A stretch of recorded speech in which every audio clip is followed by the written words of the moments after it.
¡Alto! No se acerque al coche. El grito detuvo a todos en seco. Era una noche fría en el estacionamiento privado del lujoso Hotel Imperial, en el corazón financiero de Madrid. Un joven negro, delgado, con un overol manchado de aceite, estaba inclinado sobre un Rolls-Royce Phantom negro, limpiando las huellas del capó con un paño.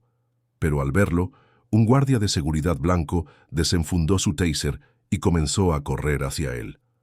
«Dije que se aparte», rugió el guardia. «Este coche no es tuyo, chaval». El joven levantó las manos despacio sin dejar de mirar al guardia. Su mirada era tranquila, pero firme. No corrió, no gritó, solo dijo, «Yo lo diseñé». Silencio. Un silencio tan pesado que ni los autos de lujo parecían atreverse a arrancar. El guardia, confuso, bajó el taser sin entender. El joven solo suspiró, dejó el paño en el suelo y se alejó caminando, con la dignidad de alguien que ya había sido humillado demasiadas veces.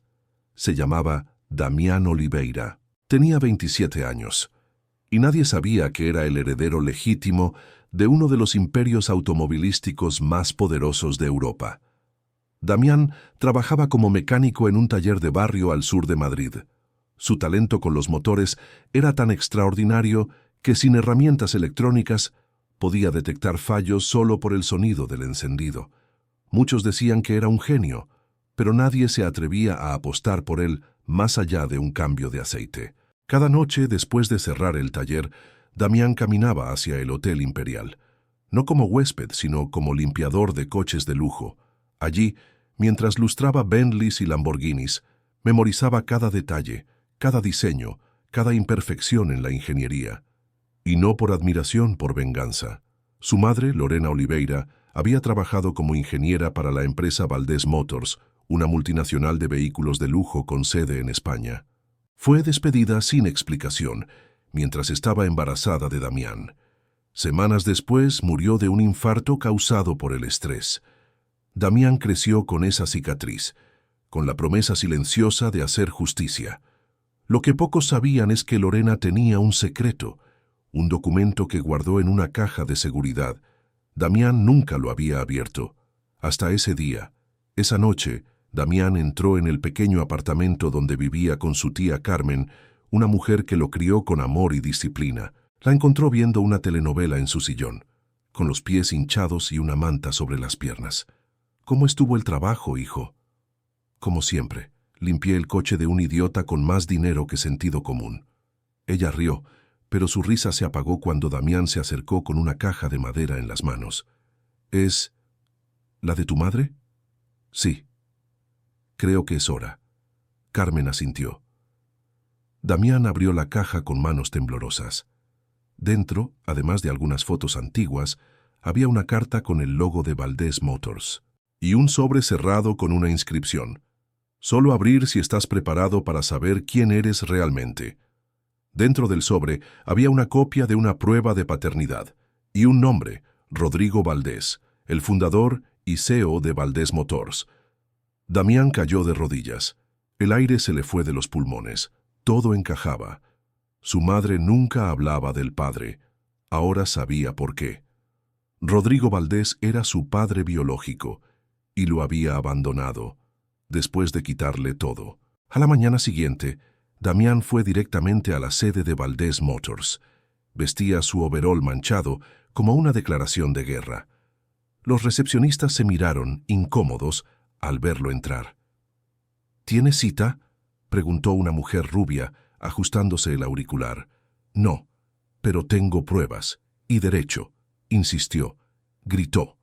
Mostró la carta, la prueba, la foto de su madre en la fábrica, pero lo sacaron con fuerza. Lo arrastraron hasta la calle. Y cuando ya pensaban que se rendiría, él se giró y gritó: «Rodrigo Valdés es mi padre, tengo pruebas, y no me voy a callar». Un grupo de periodistas que cubrían una presentación de la empresa captó todo. El video se volvió viral en cuestión de horas. En Twitter, el hashtag Hijo del Imperio fue tendencia en España. La prensa quería saber quién era ese joven moreno que afirmaba ser hijo del magnate Rodrigo Valdés. En una sala de juntas de cristal y cuero, Rodrigo observaba las imágenes en su tablet, su rostro impasible. A su lado, su abogado y su actual esposa, Teresa, estaban en pánico. «¿Qué hacemos?», preguntó Teresa. «Esto puede destruirnos». Rodrigo no contestó, solo murmuró: «Él tiene los ojos de Lorena». Mientras tanto, Damián recibía amenazas, llamadas anónimas. Una noche, su taller apareció vandalizado. En las paredes, con pintura roja, alguien escribió: «Vuelve a tu lugar», pero él no retrocedió. En cambio, contrató a una joven abogada de derechos civiles llamada Nayara Ruiz, especializada en causas de reconocimiento de filiación y patrimonio oculto. Juntos armaron un caso sólido. Nayara, negra como él, también conocía de humillaciones y miradas condescendientes. No lo hacía por dinero, lo hacía por justicia. Una semana después, Rodrigo Valdés hizo su primer movimiento. Citó a Damián en privado, en su finca de lujo a las afueras de Madrid. Cuando el joven llegó, fue recibido por 2 guardias y llevado a una sala de estar enorme, decorada con arte moderno y mármol. Rodrigo lo esperaba con una copa de whisky en la mano. No parecía nervioso, parecía viejo, más de lo que las cámaras mostraban. «Así que eres mi hijo. No necesito que lo admitas», respondió Damián. «Ya lo sé, y lo demostraré». Rodrigo bebió un trago largo. Luego se acercó a una vitrina. Dentro había una foto. Lorena, joven, hermosa, sonriendo en una fábrica. «Ella nunca me lo dijo», dijo con la voz rota. «La despedí porque creí que me traicionaba. Era un error, uno que cambió muchas vidas». «La mataste», escupió Damián con rabia. «Y ahora voy a quitarte lo que más valoras, tu legado». Rodrigo lo miró a los ojos. Luego sonrió. «¿Crees que el apellido Valdés se gana gritando frente a un edificio? Prepárate para una guerra, muchacho, porque los ricos no cedemos el poder, lo protegemos». Y así comenzó. La guerra comenzó en silencio, en las sombras de despachos legales y oficinas blindadas. Rodrigo Valdés contrató a uno de los bufetes más poderosos de Europa para desacreditar a Damián. Presentaron documentos que ponían en duda la prueba de ADN, insinuaron que Lorena había manipulado datos y hasta difundieron rumores de que Damián tenía antecedentes penales. Pero Nayara no era ingenua. Con su equipo, desenterró contratos antiguos, videos de seguridad de la fábrica donde Lorena trabajaba y, lo más demoledor, un audio en el que Rodrigo admitía haber tenido una relación con ella mientras estaba casado. El audio fue filtrado a la prensa. La reputación de Rodrigo comenzó a tambalearse. Inversionistas exigían respuestas. Las acciones de Valdés Motors cayeron un 18% en una semana. Y en medio del caos, una periodista de investigación, Claudia Serrano, publicó un artículo titulado «El hijo perdido del imperio», donde reconstruía toda la historia de Lorena, su despido injusto y el abandono de Rodrigo. El público, que al principio dudaba de Damián, empezó a apoyarlo. No solo por el escándalo, sino porque encarnaba algo que resonaba profundamente en la gente común. El hijo del barrio que se enfrenta al poder, con inteligencia, dignidad y coraje. Rodrigo, cada vez más acorralado, organizó una conferencia de prensa para frenar la hemorragia mediática. Apareció ante las cámaras con un discurso ensayado, pidiendo respeto por su familia y acusando a Damián de ser un oportunista. Pero Damián estaba un paso adelante. Minutos antes del inicio de la conferencia, Nayara filtró un video desconocido a la prensa, una entrevista grabada por Lorena meses antes de morir. En ella hablaba de su embarazo, de su despido, y mostraba una carta escrita por Rodrigo donde él le pedía que mantuviera el asunto en silencio a cambio de dinero. El video fue transmitido en directo, interrumpiendo la conferencia. Rodrigo quedó mudo. Sus asesores lo sacaron del escenario. Días después, el Juzgado de Familia de Madrid aceptó abrir una demanda formal de reconocimiento de paternidad. Rodrigo fue obligado por orden judicial a someterse a una prueba de ADN. El resultado fue inequívoco: 99.998% de compatibilidad genética. La noticia estalló en todos los medios de habla hispana. Damián Oliveira era oficialmente reconocido como hijo de Rodrigo Valdés, y según el testamento de la empresa, eso lo convertía en accionista legítimo de la corporación.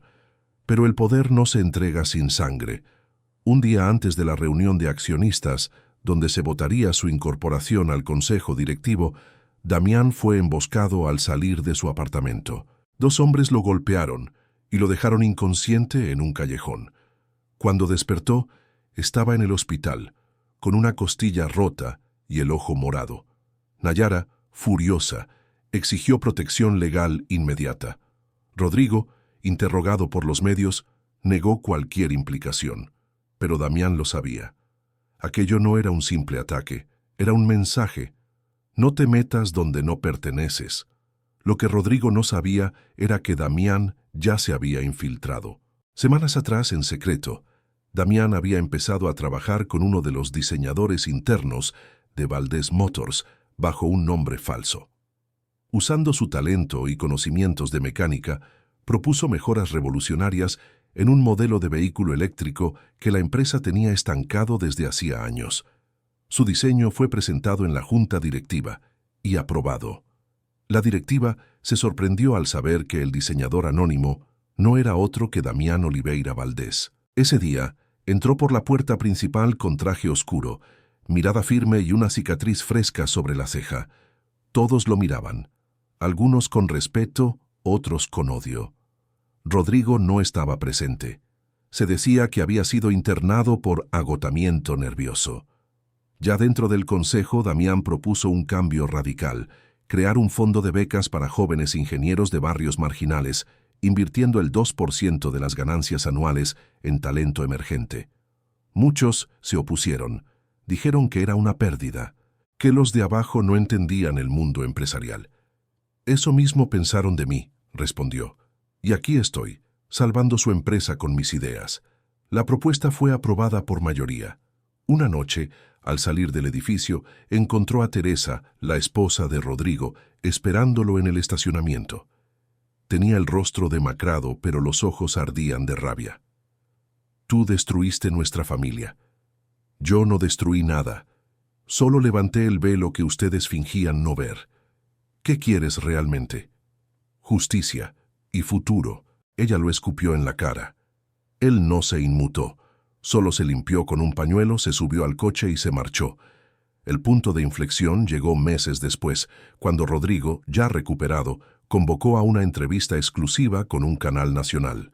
Frente a millones de espectadores, hizo una declaración inesperada.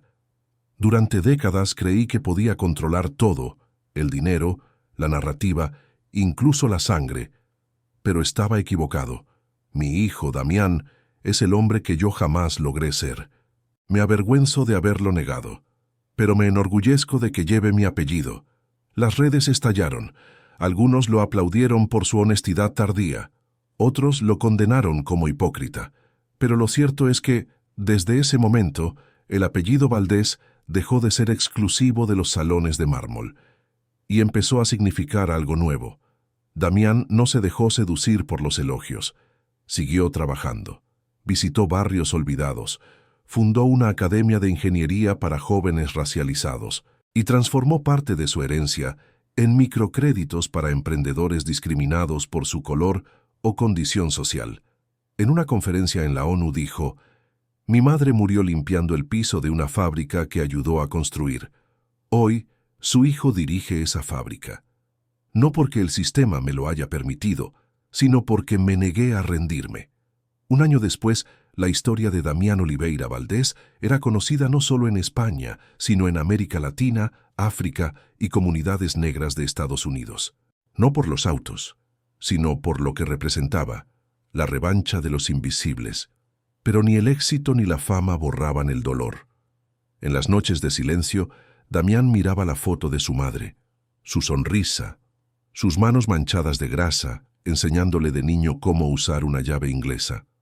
A veces lloraba, no por tristeza, por rabia, por todo lo que le robaron y por lo que aún faltaba cambiar. Una tarde, recibió una invitación inesperada. El Club de Empresarios Europeos, una de las instituciones más exclusivas del viejo continente, Lo había invitado a dar una charla sobre liderazgo y legado. Damián llegó solo, sin guardaespaldas, sin asistente. Solo él, su traje azul marino y la mirada de quien conoce el suelo y el mármol. Al ingresar al enorme salón de columnas doradas, decenas de empresarios lo observaron con recelo. Algunos murmuraban. Otros evitaban su mirada. Comenzó su discurso sin micrófono. Su voz, firme. No nací en cuna de oro. Nací en una cuna que mi madre misma construyó con su esfuerzo y dignidad. Ustedes quizás hereden apellidos. Yo heredé una causa. Se hizo un silencio incómodo, pero él siguió. Crecí escuchando que los como yo debíamos saber nuestro lugar. Y ese lugar era siempre abajo, como mecánicos, conserjes, limpiadores, jamás en la cabecera de la mesa. Alguien tosió, otro bajó la cabeza. Hoy estoy en esa cabecera, no para agradecerles, sino para decirles que no voy a ser el único, porque vendrán más. Vendrán niñas negras con talento para la robótica, vendrán jóvenes morenos con ideas brillantes, y cuando eso ocurra, no será por su permiso, sino por su derecho. Cerró su discurso entre un aplauso tibio, pero no le importó. No buscaba aprobación, buscaba sacudir conciencias. Esa misma semana recibió una carta manuscrita. Era de Rodrigo Valdés. Damián, me queda poco tiempo. Estoy enfermo, y no quiero morir sin verte una vez más. No por mí, por ti. Si decides venir, estaré en la casa del lago, donde tu madre y yo fuimos felices antes de todo. Tu padre, Rodrigo. Damián dudó. Consultó con Nayara, con su tía Carmen, incluso con el terapeuta que lo ayudaba a procesar el trauma de la violencia institucional. Todos dijeron lo mismo. Haz lo que te dé paz. Viajó solo. Llegó al atardecer. La casa era modesta, junto a un lago calmo. Rodrigo, mucho más delgado, lo esperaba en un sillón de madera envuelto en una manta. «Gracias por venir», susurró. «No vine por ti, vine por ella», respondió Damián. Rodrigo asintió. Miró el lago, y por primera vez en años habló sin defensa. «Yo amé a tu madre, ¿sabes? Pero era débil. Me asustaba el qué dirían. Me escondí detrás del dinero, y pagué el precio». «El precio lo pagó ella», corrigió Damián. «Tienes razón». Rodrigo sacó de su bolsillo una pequeña caja. Dentro, un colgante de plata con la letra L grabada. Era de ella. Nunca lo tiré. Siempre supe lo que hice. Damián lo tomó, lo sostuvo unos segundos y lo guardó. «No necesito tu perdón», dijo Rodrigo. «Pero si algún día puedes perdonarte tú mismo, hazlo. Y sigue construyendo algo mejor que lo que yo dejé». No se abrazaron, no lloraron juntos. Pero en ese silencio, algo se cerró. Algo que había estado sangrando durante décadas. Pasaron 3 meses. Rodrigo murió en la casa del lago. Damián no fue al funeral. No por odio, sino porque ya había dicho todo lo necesario. Lo enterraron en silencio. Y la prensa, ocupada con otros escándalos, apenas lo mencionó. Damián, en cambio, seguía creciendo. Fundó Oliveira Motors, una nueva empresa de vehículos sostenibles con centros de producción en barrios olvidados. Contrataba jóvenes de origen inmigrante, madres solteras, exconvictos que buscaban una segunda oportunidad. Su lema era simple: el talento no tiene color, pero el poder sí. Y vamos a cambiar eso. Un día una niña afrodescendiente de 12 años llamada Kiara se acercó a él durante una feria de tecnología. Le entregó un dibujo, un coche volador que funcionaba con energía solar y recogía basura del aire. «¿Tú crees que un día puedo hacer esto de verdad?»